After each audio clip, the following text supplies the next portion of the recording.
Godwin. I've been running a company named G-Tech for the past 9 years, and recently I've started collaboration with BSNL. Since I've started with BSNL and server maintenance, I require a constant power supply with uninterrupted power.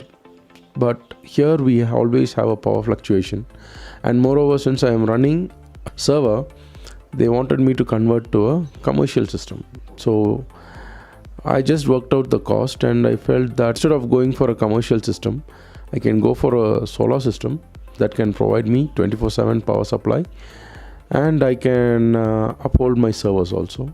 Oh, that is the BSL server actually. Okay. And that is the inline. Okay. And this is a generalized model.